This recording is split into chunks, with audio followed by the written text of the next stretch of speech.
அன்பியும் YouTube இல்லந்தோறும் இறைசாட்சி உள்ளந்தோறும் மகிழ்ச்சி. ஹாங்காங்கில் கத்தோலிக்க மற்றும் தாவோயிச 3 நாள் கருத்தரங்கு.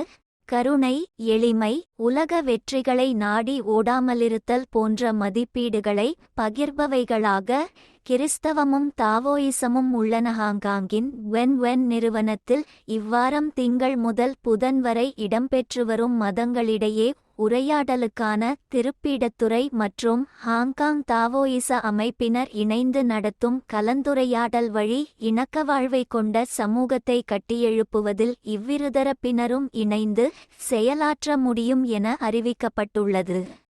ஹாங்காங் கத்தோலிக்க மறைமாவட்டத்தின் ஒத்துழைப்புடன் ஏற்பாடு செய்யப்பட்டுள்ள இந்த கருத்தரங்கிற்கு மதங்களிடையேயான உரையாடல் வழி இணக்கம் நிறைந்த சமூகத்தை உரமிட்டு வளர்க்க முடியும் என்பது தலைப்பாக எடுக்கப்பட்டுள்ளது.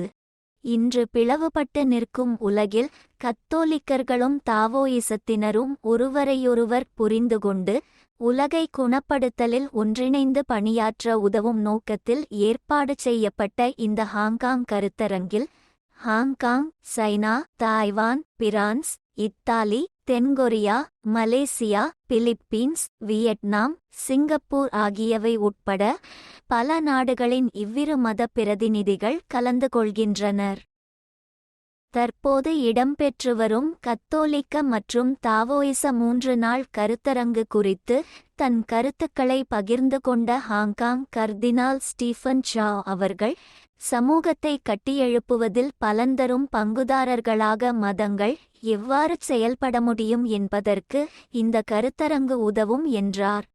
தாவோயிஸ்ட் மதத்தின் கண்ணோட்டமானது உலக நடவடிக்கைகளை அமைதி மற்றும் இணக்கத்தை நோக்கி வழி நடத்திச் செல்வதாகும் என கூறிய கர்தினால் சா அவர்கள், கருணை, எளிமை, உலக வெற்றிகளை நாடி ஓடாமலிருத்தல் போன்ற மதிப்பீடுகளை பகிர்பவைகளாக கிறிஸ்தவமும் தாவோயிசமும் உள்ளன என மேலும் எடுத்துரைத்தார். இதே கருத்தரங்கில் பங்கு கொள்ளும் மதங்களிடையே உரையாடலுக்கான திருப்பீடத்துறையின் செயலர் பேரருள் திரு இந்துனில் ஜனகரத்னே கொடித்துவாக்கு கங்கனமலகே இந்துனில் ஜனகரத்னே கொடித்துவாக்கு கங்கனமாலஜ் அவர்கள், நம்பிக்கையின்மைகளும் விரக்திகளும் நிறைந்த உலகின் இந்த துன்பகரமான வேளைகளில் நாம் ஒன்றாக அமர்ந்து உரையாற்ற முடியும், பணியாற்ற முடியும், நடக்க முடியும் என்பதற்கு சான்றாக இத்தகைய கூட்டங்கள் இருக்கின்றன என எடுத்துரைத்தார். இந்த அன்பியம் யூடியூப் சேனலை நீங்கள் ஷேர் பண்ணுங்க, சப்ஸ்கிரைப் பண்ணுங்க, லைக் பண்ணுங்க. Wish you all the best.